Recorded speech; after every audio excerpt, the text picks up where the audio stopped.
And all of a sudden my engineer comes running up to me and he says, "Skipper says we got problems." He says, "Our right two engines are going to go out. We're not getting any pressure. We're not getting any gasoline into the carburetors."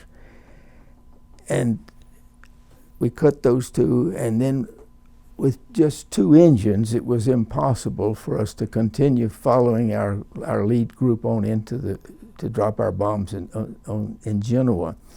But suddenly he came back again. He said, "Skipper, the other two are getting ready to go out." And they did.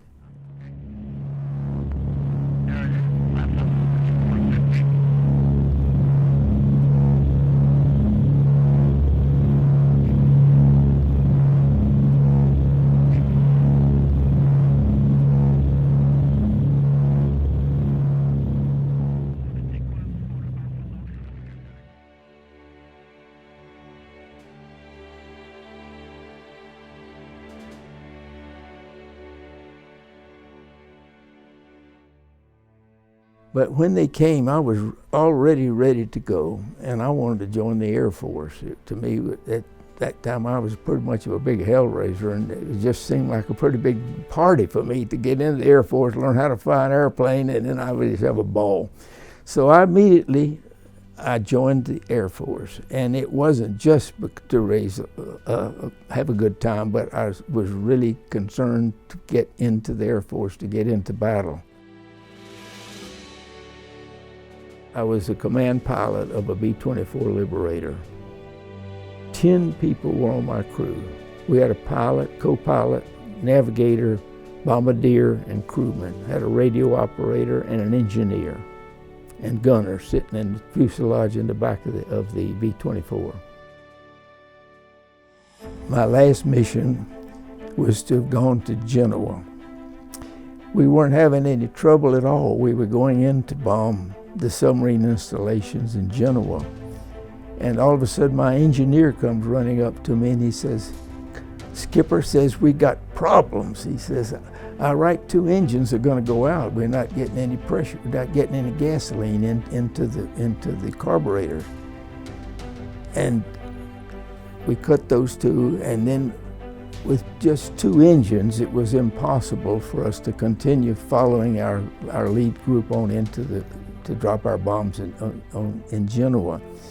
But suddenly he came back again. He said, "Skipper, the other two are getting ready to go out." And they did. And so I was at about 18,000 feet. I was out over the Mediterranean Sea and with no engines, and I could just barely see the land, the coast there of Italy in the distance off to my left. And I turned the airplane quickly in that direction, and we started going down. As we fell, I began to realize as we got down to about 5,000 feet that I had to make a decision. Either we were going to be able to go over this mountain that rose up right there, and then we could bail out right out on the other side of the mountain, or I was going to either try to land the airplane in the water, or we could just bail out right off the coast of Italy. And at the last minute, we made the decision. We were almost there, but we weren't going to make it, and we bailed out. All 10 of us bailed out into the ocean.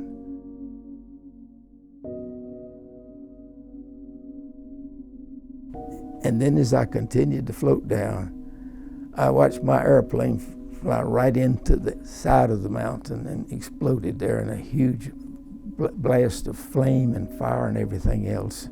And quickly after that, I went into the water.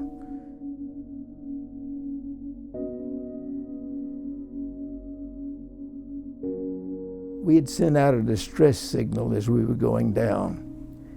And so as we were going down, the Americans sent fighter pilots over the area there to see if there's anything they could do to pull a rescue operation. But what we didn't know was right on the crest of the mountain, it was a large barrage of German artillery.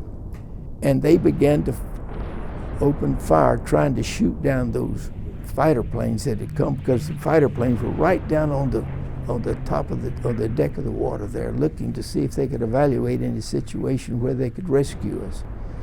And as the Germans began to fire, to shoot down our fighter planes, the trajectory of those bullets and missiles coming into the water all around us, more than once, it missed me by about maybe 6 feet as it plowed into the water. In that moment, I really realized I was going to die.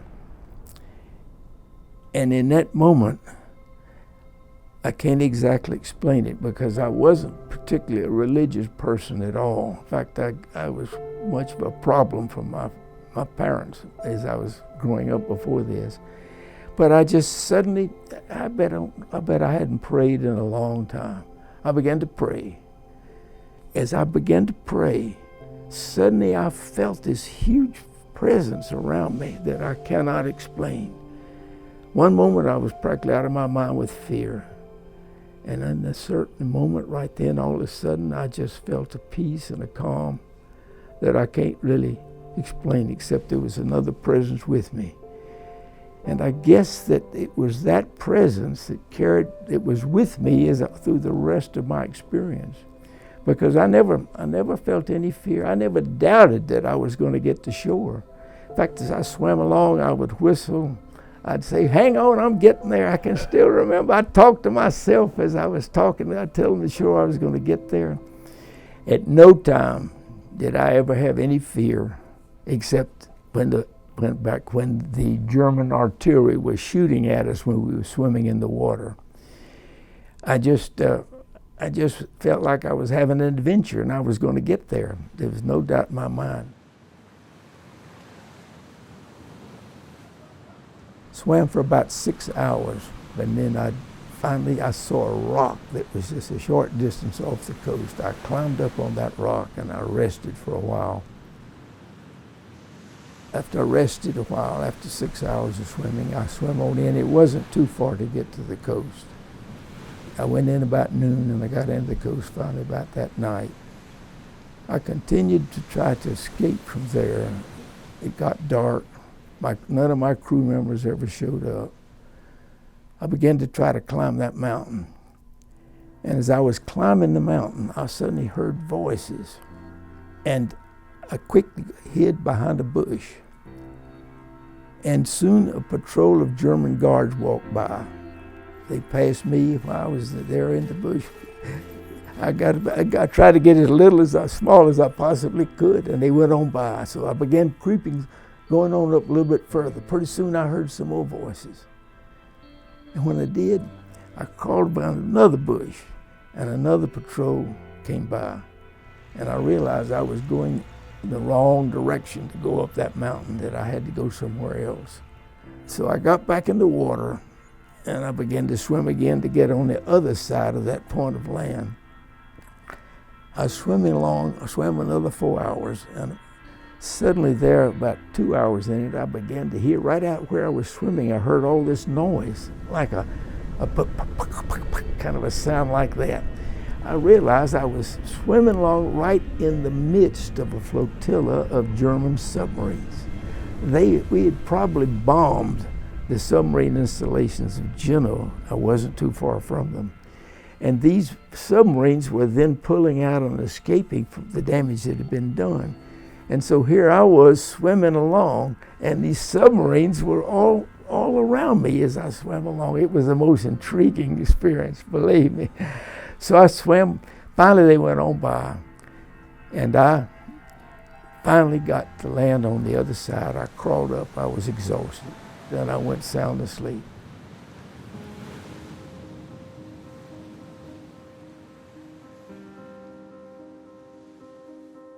Suddenly I realized that there was somebody there waiting close to me. And I opened my eyes and I sat up, and I scared these two ladies to death when I sat up. There stood two peasant ladies. They were down there. I had crawled up into a grape vineyard. And we began to try to talk with one another. They didn't know a word of English and I didn't know any Italian. But by sign language, I did understand they wanted to help me. Eventually, we began to climb that mountain. So one of the ladies would hide with me behind the terrace, and the other lady would climb up a certain distance and verify there were no Germans and give a signal. We'd climb to where she was, and so we kind of hopped back and forth all the way to the top of the mountain. When we got to the top, they led us into a tiny village. It couldn't have been over 60 or 70 people. And they were taking me to hide me there. That I know today.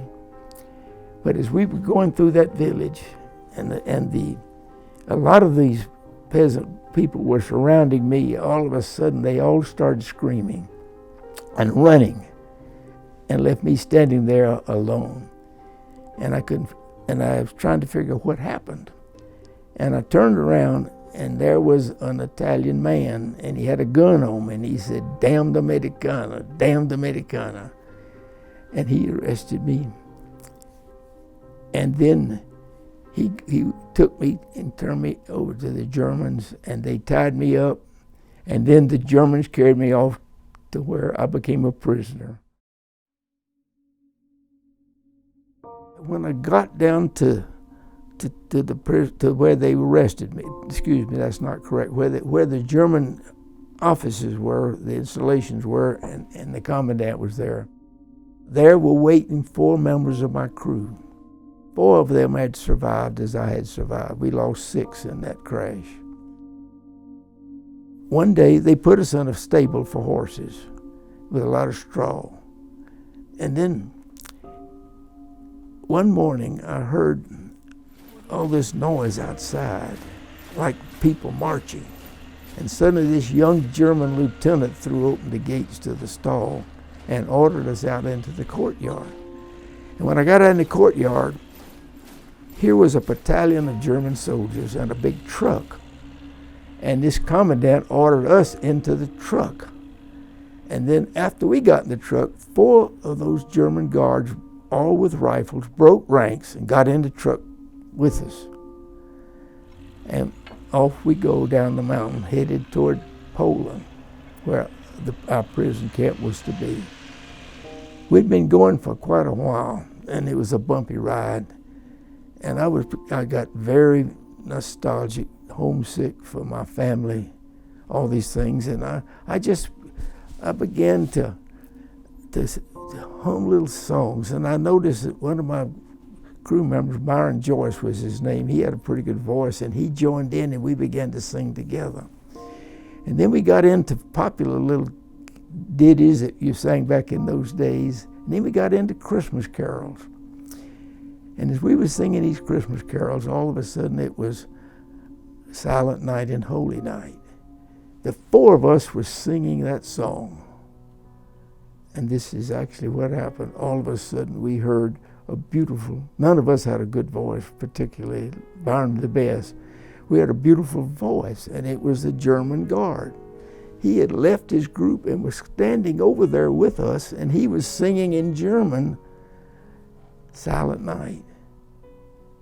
And you know what happened? When we finished it the first time together, those 3 other guards came over there, and here we were riding down in the back end of a truck, our German guards and the prisoners.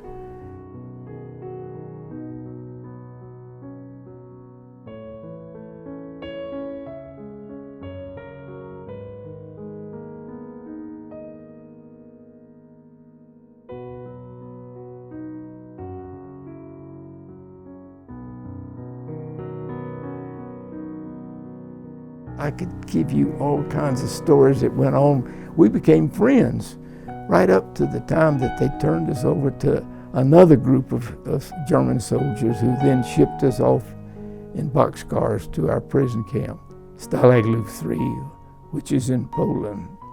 And there I stayed until the Russians began their drive.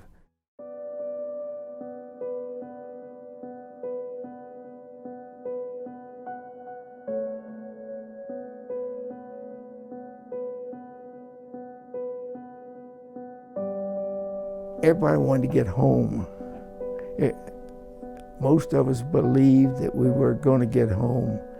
The Germans really didn't treat us in any way. Did they bother us? They respected who we were as officers. The American Red Cross, I suppose you could say, saved our lives because they sent in food constantly, and it was an agreement of the Geneva Convention that we could receive so much food daily through food parcels that came in boxes. What the Germans gave us would not have been sufficient. We would have begun to starve. But with the Red Cross parcels, while we were able to really survive. We already, in a clandestine way, we had hidden, because it's amazing the ingenuity of some of our particular prisoners, and they even made a little radio, and so we were keeping in contact with BBC all the time, knowing what was going on, and we knew that the Russians were on their big drive, and then in January we began to hear the noise of the artillery over the horizon. We couldn't see anything, we just heard the noise of the artillery, the battle between the Germans and the Russians.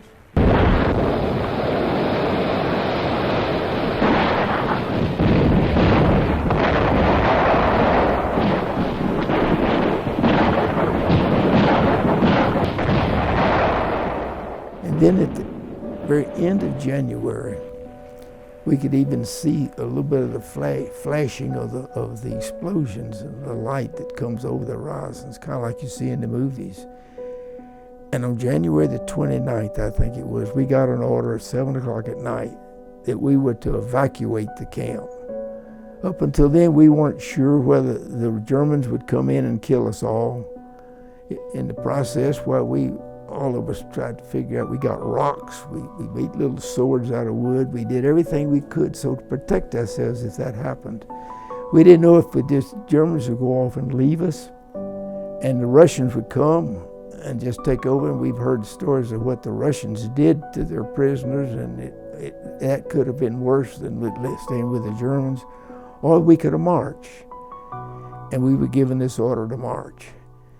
It was 20 below zero, snowing as a blizzard, and we marched for 4 days. 10,000 of us, and most of it, almost, a few people didn't make it. We finally got up to a town called Spremberg, and there they loaded us up in boxcars, and they packed us so tightly in those boxcars that we couldn't lay down. We couldn't stand up. We just had, some people stood up and we straddled them, and the other was, and we were without water or food. And we were 100,000 of us at that particular camp. It was not just Americans, but Germany was collapsing everywhere, and so the prisoners, they were all bringing French and Polish and English and Americans, even some Russians. And we were all together in that camp there. And we were so crowded there that we didn't have a sufficient lodging for all of us, so they put up tents, and I slept in a tent on the ground in grass, on straw, for about, I guess, 3 months. On the day that the Germans surrendered, a great big tank came barreling into our prison camp, knocked down the gate, and went right straight over to where the pole was with the swastika on it. He took down the swastika and the stars and stripes went up. And I don't know whether you noticed, but I never, ever lived without that stars and stripes hanging right there on my front door. It's there all the time. I'll never forget. I was free at last. I was gonna go home. And that was a great day.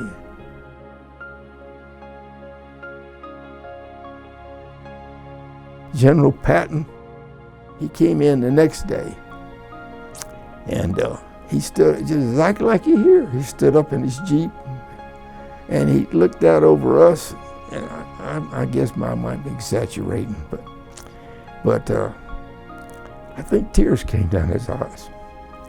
And he stopped everything behind him, and he opened up the railroad lines, and train loads of food started pouring in for us to get.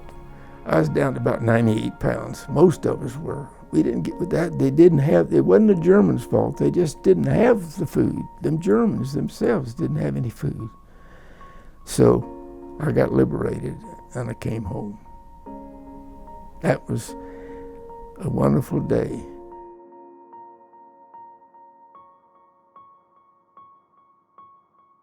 As we were coming into New York City, into the bay there, and you could see the Statue of Liberty, and everybody cheers on that one. And we all did. And I think everybody cheered on that one. But you know what got us? There was a tugboat that came out, and on the front of that tugboat was a group of about, I'm going to say 15, I'm not sure, women, all wax. And they had a band, and they were playing "Don't Fence Me In." That's what they were playing. As we came in, they were saying "Don't Fence Me In." They were all dressed up like soldiers. They were like wax and all, but they were about 15 of them, and they were sitting right in the front of that tugboat playing that song as we came in. That's the thing I remember about my arrival in New York.